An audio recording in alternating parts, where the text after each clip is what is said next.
സുഭാഷിതം. രണ്ട് കുടുംബങ്ങളുടെ അവസ്ഥകളെ ചൂണ്ടിക്കാണിച്ചുകൊണ്ടാണ് സദൃശവാക്യങ്ങൾ 17-ാം അധ്യായം ആരംഭിക്കുന്നത്. ഒരു വീട്ടിൽ യാതൊന്നിനും കുറവില്ല, അവിടെ മൃഷ്ടാന്ന ഭോജനമുണ്ട്. അടുത്ത വീട്ടിൽ ഒരു കഷ്ണം ഉണങ്ങിയ അപ്പം എന്നാണ് ഇവിടെ എഴുതിയിരിക്കുന്നത്. എന്ന് പറഞ്ഞാൽ ആ ഭവനത്തിന് ആവശ്യമായ ആഹാരമോ അല്ലെങ്കിൽ അത് സ്വാദിഷ്ടമായി കഴിക്കുവാനുള്ള മുഖാന്തരങ്ങളും അവിടെ ഇല്ല. ഈ രണ്ട് ഭവനങ്ങളിലുമുള്ള ചില കാര്യങ്ങളും കൂടെ അവിടെ പറഞ്ഞിട്ടുണ്ട്. യാഗഭോജനമുള്ള വീട്ടിലുള്ളത് കലഹവും ഉണങ്ങിയ അപ്പമുള്ള വീട്ടിലെ സ്വസ്ഥതയെക്കുറിച്ചും പരാമർശിച്ചിരിക്കുന്നു. 17-1 വായിക്കുന്നത്, കലഹത്തോടുകൂടി ഒരു വീട് നിറയെ യാഗഭോജനത്തിലും സ്വസ്ഥതയോടുകൂടി ഒരു കഷ്ണം ഉണങ്ങിയ അപ്പം ഏറ്റവും നല്ലത്. എന്താണ് ഇത് അർത്ഥമാക്കുന്നത്? വേണ്ടത്ര ധനസമൃദ്ധി ഭവനത്തിലില്ല എങ്കിലും സ്വസ്ഥതയോടും സമാധാനത്തോടും ഉള്ള അവസ്ഥയിൽ സന്തോഷമായി ജീവിക്കുന്നതാണ് ഉത്തമം. ഈ അധ്യായത്തിന്റെ ആദ്യ ഭാഗം കുടുംബ ഐക്യം, സത്യസന്ധത തുടങ്ങിയ സദ്ഗുണങ്ങളെ കുറിച്ചാണ് പ്രതിപാദിക്കുന്നത്. നാണം കെട്ട മകന്റെ മേൽ ബുദ്ധിമാനായ ദാസൻ കർത്തൃത്വം നടത്തുമെന്ന് എഴുതിയിരിക്കുന്നു. എല്ലാ മക്കളും ജ്ഞാനം സമ്പാദിക്കേണ്ടതും ദൈവഭയത്തിൽ ജീവിക്കണമെന്നുള്ളതുമാണ് സദൃശവാക്യത്തിൽ ഉടനീളം നമുക്ക് കാണുവാൻ കഴിയുന്നത്.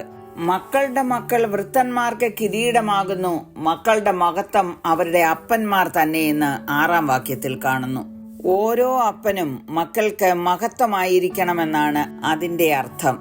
13-ാം വാക്യം വായിക്കുന്നത്, ഒരുത്തൻ നന്മയ്ക്ക് പകരം തിന്മ ചെയ്യുന്നു എങ്കിൽ അവന്റെ ഭവനത്തെ തിന്മ വിട്ടുമാറുകയില്ല.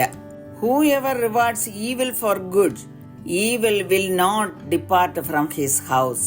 നമ്മുടെ കുടുംബങ്ങൾ ഐശ്വര്യ സമ്പൂർണമായിരിക്കണമെങ്കിൽ എന്തൊക്കെയാണ് ചെയ്യേണ്ടത്, എന്തൊക്കെയാണ് ചെയ്യാൻ പാടില്ലാത്തത് എന്നാണ് ഞാനീ പറയുന്നത്. ഭവനങ്ങളിൽ തിന്മ വിട്ടുമാറാത്തതിന്റെ കാരണമാണ് അവിടെ പറഞ്ഞിരിക്കുന്നത്.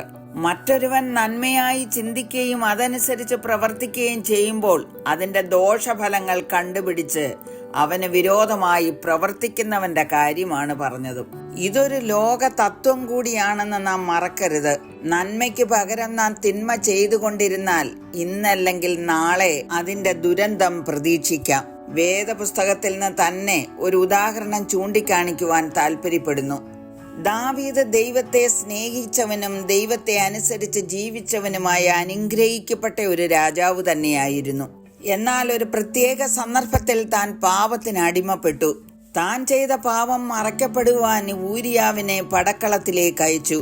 ധീരനായ ഒരു പടയാളി എന്ന നിലയിലും മാന്യനായ ഒരു മനുഷ്യൻ എന്ന നിലയിലും ദാവീദിനെ അകമഴിഞ്ഞ് സ്നേഹിച്ച ഒരു വ്യക്തിയും തന്റെ ഉദ്യോഗത്തിൽ ഉത്തരവാദിത്വമുള്ള വ്യക്തിയുമായിരുന്നു. എന്നാൽ ദാവീദ് ഊരിയാവിന്റെ നന്മയ്ക്ക് തിന്മയോട് പ്രതിഫലം നൽകി. ദാവീദിനെ ദൈവം വെറുതെ വിട്ടില്ല എന്ന് നമുക്ക് വചനത്തിൽ നിന്ന് തന്നെ മനസ്സിലാക്കാൻ കഴിയും. ദാവീദ് തന്റെ പാപങ്ങൾ ഏറ്റുപറഞ്ഞു. സ്നേഹവാനായ ദൈവം അവന്റെ പാപങ്ങൾ ക്ഷമിച്ചു കൊടുത്തു.